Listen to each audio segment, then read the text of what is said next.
Cirque Du Freak number 7 is the first in the Hunters trilogy, which reminds me of the Hunters from the Vampire Diaries. If I had a nickel for every time I've reviewed a vampire series where the third trilogy is called The Hunters, I'd have 2 nickels, which isn't a lot, but it's weird that it happened twice. Argo Font Book Review, Argo Font Book Review. It's 6 years later. Normally I don't like it when a series does a huge jump forward in time, but in this case, it sounds like the 6 years they skipped were really boring. Darren has done pretty much nothing with his life. He hasn't even left the building. He's still in Vampire Mountain. All he does is listen to reports about the war between the vampires and the Vampeneze. The Vampeneze Lord has started recruiting humans for the war. Unlike the Vampeneze, humans can tell lies. This part totally took me by surprise. I had no idea that Vampeneze always tell the truth. Do vampires always tell the truth? Because I'm pretty sure vampires and Vampeneze lied in previous books, but I'm not going to go back to check. Anyway, unlike Vampeneze, humans can tell lies. They can move around during the day, and they can use guns. That sounds like such a huge advantage in the war. It's amazing the war has gone on for 6 years. Mr. Tiny arrives with the news that the Vampeneze Lord has been blooded. If they don't kill him before he becomes a full Vampeneze, the vampires will lose this war. The good news is that Darren, Mr. Crepsley, and a secret third vampire will get 4 chances to kill the Vampeneze Lord. Mr. Tiny advises them to follow their hearts and go wherever they feel called to on this journey, which sounds like something from a Rainbow Magic fairy book. They start by going to meet Lady Evanna. Along the way, Darren goes through vampire puberty. He becomes 3 inches taller, and he grows a full beard overnight. Darren is so surprised when he sees his reflection, it takes him a while to realize there isn't an invisible bearded person standing in front of him. At a store, Darren runs into a group of vampire hunters. There's a brief battle, where Darren is rescued by Vancha March.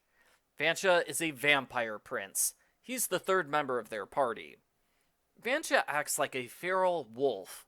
He lives in the woods, doesn't eat cooked food, rarely uses tools, and spits all the time. I'm not sure why the vampires elected him as their prince. The 3 travelers finally reach Lady Evanna, a sorceress who breeds frogs. She is short, hairy, and covered with ropes, although her appearance doesn't matter because she's a shapeshifter. According to legend, a vampire named Korza followed Mr. Tiny for centuries, complaining that he wanted children. Why can't vampires have children? It's so unfair. Everyone else can have children. Mr. Tiny eventually got so fed up with Korza's whining, he created Lady Evanna.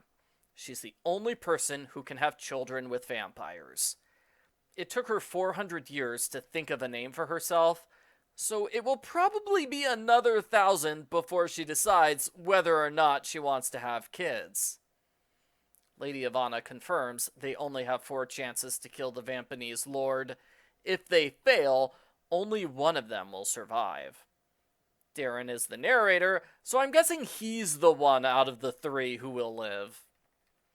Since our heroes have no idea where to go or what to do next, they visit the Cirque Du Freak.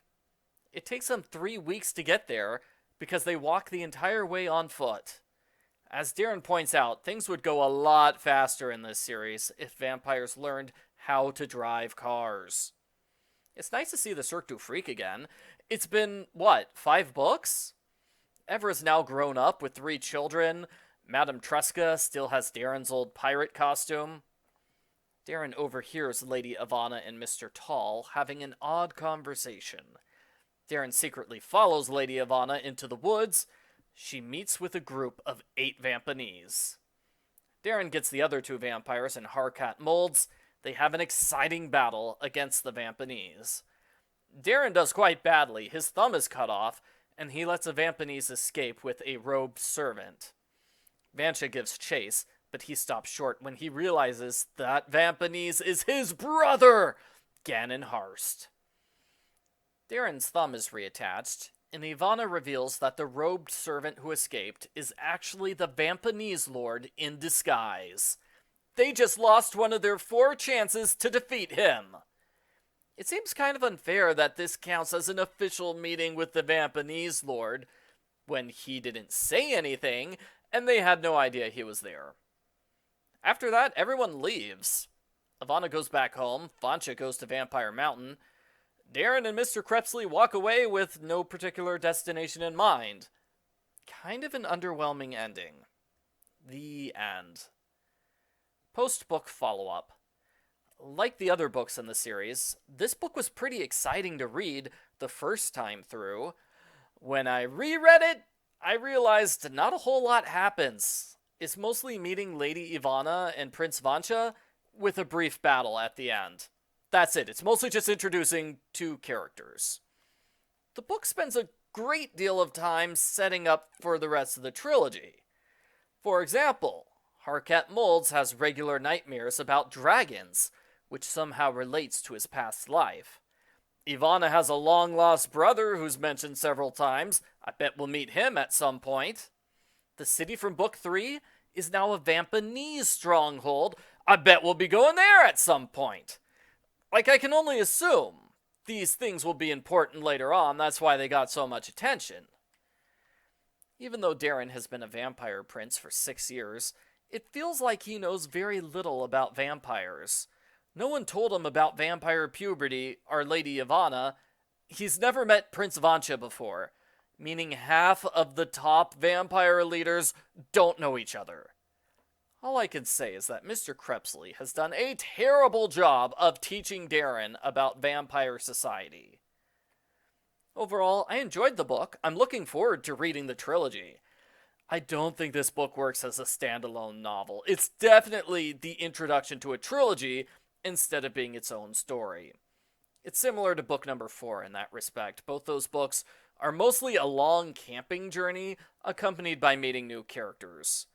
I did like seeing the Cirque Du Freak again. That was a highlight of this book. Too bad it's only a chapter and a half.